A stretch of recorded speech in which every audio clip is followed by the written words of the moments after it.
മണ്ഡലപൂജയ്ക്കായി ശബരിമല സന്നിധാനം ഒരുങ്ങി ആറന്മുള ക്ഷേത്രത്തിൽ നിന്ന് തങ്കയങ്കി ഘോഷയാത്ര പുറപ്പെടുകയും ചെയ്തു. ഇന്ന് ഉച്ചയോടെ പമ്പയിൽ എത്തിച്ചേരും. ശശിനാരായണൻ വിവരങ്ങളുമായി ചേരുന്നു. ശശി, എപ്പോഴാണ് തങ്കയങ്കി യാത്ര ആരംഭിച്ചത്? ഇന്ന് രാവിലെ 5 മണി മുതൽ ആറന്മുള പാർത്ഥസാരഥി ക്ഷേത്രത്തിൽ ഈ മണ്ഡലപൂജയ്ക്ക് അയ്യപ്പവിഗ്രഹത്തിച്ചാർത്ത തങ്കയങ്കിയുടെ ദർശനം ഉണ്ടായിരുന്നു. രാവിലെ തന്നെ സ്വാഗതഭൂമിയിൽ നിന്നും പ്രത്യേകം തയ്യാറാക്കിയ പീഠത്തിലേക്ക് ആറന്മുള പാർത്ഥസാരഥി ക്ഷേത്രത്തിലേക്ക് തങ്കയങ്കി മാറ്റി. തുടർന്ന് നിരവധി ഭക്തരാണ് പുലർച്ചെ മുതൽ തങ്കയങ്കി ദർശിക്കാൻ ചേർന്നത്. അതിനുശേഷം 7 മണിയോടുകൂടിയാണ് തങ്കയങ്കി പ്രത്യേകം തയ്യാറാക്കിയ വാഹനത്തിലേക്ക് മാറ്റി അവിടെ നിന്നും പ്രയാണം ആരംഭിച്ചുള്ളത്. വിവിധ സ്ഥലങ്ങളിൽ ഈ തങ്കയങ്കി ദർശനത്തിനും സ്വീകരണം നൽകും. ആ പോകുന്ന വഴികളിലെല്ലാം വിളക്കും നിറപറയും വെച്ചാണ് ഈ ഭക്തർ തങ്കയങ്കി രഥഘോഷയാത്രയെ വരവേൽക്കുന്നത്. അത്തരത്തിൽ ഭക്തി നിർഭരമായ ഒരു ചടങ്ങോടുകൂടിയാണ് ഇത് നടക്കുന്നത്. 26-ാം തീയതിയാണ് സന്നിധാനത്ത് ഈ തങ്കയങ്കി രഥഘോഷയാത്ര എത്തുന്നത്. ഇന്ന് ഓമല്ലൂർ രക്തകണ്ഠ ക്ഷേത്രത്തിലും നാളെ പെരുന്നാട് ശാസ്താക്ഷേത്രത്തിലും മറ്റന്നാൾ 26-ാം തീയതി പമ്പയിലും എത്തിച്ചേരും. അവിടുന്ന് പിന്നെ തലച്ചുമടായി ഈ തങ്കയങ്കി വഹിച്ച് ശബരിമലയിലെത്തും. അവിടുന്ന് ദേവസ്വം ബോർഡിന്റെയും അതുപോലെ തന്നെ മറ്റ് ജീവനക്കാരുടെയും ദേവസ്വം ജീവനക്കാരുടെയും ഭക്തരുടെയും ഒക്കെ അകമ്പടിയോട് തന്നെയാണ് സന്നിധാനം ചേരുക.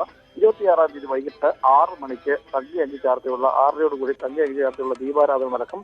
27-നാണ് മണ്ഡലപൂജ. പകൽ സമയം തങ്കയങ്കി ചാർത്തൽ. 27-ാം തീയതി മണ്ഡലപൂജയ്ക്ക് 30-നും 11:30 ഇടയ്ക്കുള്ള മധ്യയാണ് മണ്ഡലപൂജ നടക്കുക. ആ സമയം തങ്കയങ്കിയുള്ള ദീപാരാധനയും കാര്യങ്ങളും പൂജകളും ഒക്കെ നടക്കും. അന്ന് വൈകിട്ട് നട അടയ്ക്കും. എന്തായാലും വലിയൊരു ചടങ്ങ് തന്നെയാണ് തങ്കയങ്കി രഥഘോഷയാത്ര. 3 ദിവസങ്ങളായി ഏകദേശം നിരവധി ഇടങ്ങളിൽ, ചെറുതും വലുതുമായ നിരവധി ഇടങ്ങളിൽ ഈ തങ്കയങ്കി കടന്നു പോകുന്ന സ്ഥലങ്ങളിലെല്ലാം ഭക്തർ ഈ തങ്കയങ്കിയെ ഭക്തി നിർഭരമായി വരവേൽക്കുന്നു. നിറപറയും നിലവിളക്കൊക്കെ വെച്ചാണ് വരവേൽക്കുന്നത്. വളരെ സാവധാനം ആണ് രഥഘോഷയാത്ര കടന്നു പോകുന്നത്.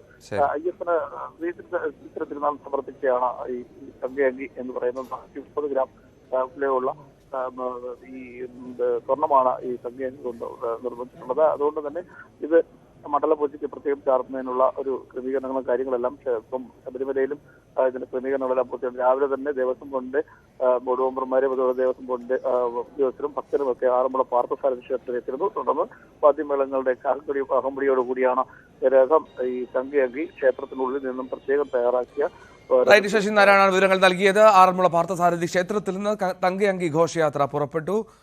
മണ്ഡലപൂജയ്ക്കായി ഒരുങ്ങുകയാണ് സന്നിധാനം.